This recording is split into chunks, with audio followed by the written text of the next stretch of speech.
Hello students, welcome in my chemistry class.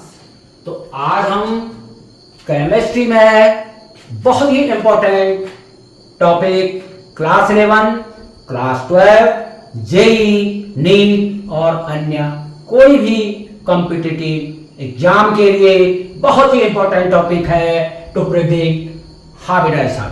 तो चलते हैं, समझते हैं हम किसी भी मॉलिक्यूल और किसी भी आयन में हम हाइब्रिडाइजेशन को कैसे प्रिडिक्ट करेंगे और उसकी ज्योमेट्री का पता कैसे लगाएंगे। तो देखिए, हम फॉर्मूला यूज करेंगे x is equal to 1/2 v plus m minus c plus a। इस फॉर्मूले में हम v, m, c और a की वैल्यू को जैसे ही पुट करेंगे तो हमें कैलकुलेटेड वैल्यू मिलेगी h की।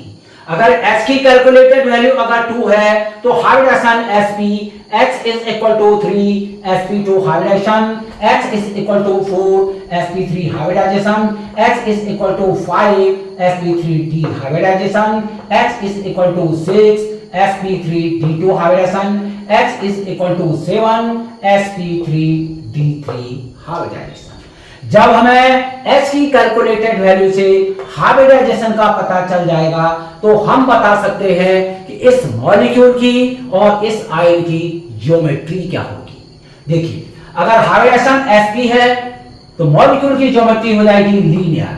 sp2 हाइब्रिडेशन होने पे triangular planar, sp3 hybridisation tetrahedral, sp3d hybridisation trigonal bipyramidal, sp3d2 hybridisation geometry हो जाएगी ऑक्टाहेड्रल। और अगर h की कैलकुलेटेड वैल्यू अगर आती है 7 तो टाइप ऑफ हाइब्रिडेशन हो जाएगा sp3d3 और इस मॉलिक्यूल की जो ज्योमेट्री होगी पेंटागोनल बाइपिरामिडल। तो समझते हैं एक एग्जांपल के द्वारा। देखिए, हमने यहाँ पे लिया है न्यूट्रल मॉलिक्यूल मीथेन CH4। ये सेंट्रल एटम है और इसके सराउंडिंग में 4 जो है मोनोवैलेंट हाइड्रोजन एटम है। फॉर्मूला में जो m है ये मोनोवैलेंट एटम है। इस फॉर्मूले में डाइवैलेंट एटम जैसे ऑक्सीजन, ट्राइवैलेंट एटम जैसे नाइट्रोजन इसको नहीं लेना है। और जो भी है यहाँ पे जो सेंट्रल एटम है इसमें वैलेंस इलेक्ट्रॉन कितने हैं वो इस v की वैल्यू हो जाएगी। जैसे देखिए, कार्बन है तो कार्बन का एटॉमिक नंबर होता है 6 और कॉन्फ़िगरेशन है 2 और 4। आउटर मोस्ट सेल के इलेक्ट्रॉन को बोलते हैं वैलेंस इलेक्ट्रॉन। तो ये जो वैलेंस इलेक्ट्रॉन है यहाँ पे 4 है तो x इज इक्वल टू 1/2 और यहाँ पे v की वैल्यू हो गई है 4 प्लस हाइड्रोजन मोनोवैलेंट एटम है तो m की वैल्यू भी हो जाएगी 4। तो x is equal to 1/2 into 4 plus 4 is equal to 8, x is equal to 4। और x की अगर कैलकुलेटेड वैल्यू 4 है तो टाइप ऑफ हाइब्रिडेशन हो जाएगा sp3। और जब हमें पता चल गया है कि टाइप ऑफ हाइब्रिडेशन sp3 है तो ज्योमेट्री जो है मॉलिक्यूल की हो जाएगी टेट्राहेड्रल। एक ले लेते हैं यहाँ पे कैटायन है, जैसे NH4 1 positive ammonium ion, X is equal to 1/2। अब देखिए यहाँ पे सेंट्रल एटम है नाइट्रोजन। नाइट्रोजन का कॉन्फ़िगरेशन होता है 7, कॉन्फ़िगरेशन हो जाएगा 2 और 5 तो वैलेंस इलेक्ट्रॉन है 5 plus monovalent atom hydrogen m, v की वैल्यू हो गई 5, m है नंबर ऑफ मोनोवैलेंट एटम। तो मोनोवैलेंट एटम आप देख रहे हैं यहाँ पे H4 है, ये हो जाएगा 4 माइनस C क्या है, चार्ज ऑन कैटायन। कैटायन पे चार्ज है 1 एंड प्लस एनायन है तो 0 मान लीजिए इसको। तो H इज इक्वल टू 1/2। अब देखिए 5 प्लस 4 9 और ये हो गया 8 और H is equal to again 4 आ जाएगा यहाँ पे और हाइब्रिडेशन हो जाएगा sp3। तो अमोनियम आयन की भी जो ज्योमेट्री होगी वो टेट्राहेड्रल होगा और ज्योमेट्री और हाइब्रिडेशन हो जाएगा sp3।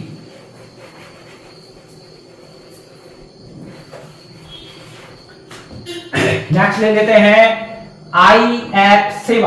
देखिए इंटर हैलोजन कंपाउंड है तो हैलोजन 17th ग्रुप में है। 17th ग्रुप के जितने भी एलिमेंट्स होंगे उनके वैलेंस शेल में इलेक्ट्रॉन होते हैं 7, तो यहाँ पे V की जो वैल्यू है वो 7 हो जाएगी 1/2 इंटू I के वैलेंस शेल में 7 इलेक्ट्रॉन है प्लस M की जो वैल्यू है मोनोवैलेंट एटम फ्लोरीन है तो ये भी हो जाएगा 7 C चार्ज ऑन कैटायन, ये कैटायन है नहीं, एनायन भी ये है नहीं। H is equal to 1/2 into 7 plus 7 हो गया 14 और H की जो कैलकुलेटेड वैल्यू होगी 7 और 7 का मतलब हो गया sp3d3, ये 3 प्लस 3 6, 6 प्लस 1 7 और H की जो कैलकुलेटेड वैल्यू 7 है, हमें पता चल गया है sp3d3 हाइब्रिडाइजेशन और जिस मॉलिक्यूल में sp3d3 हाइब्रिडाइजेशन होगा उसकी जो ज्योमेट्री होगी वो जाएगी पेंटागोनल बाई पिरामिडल।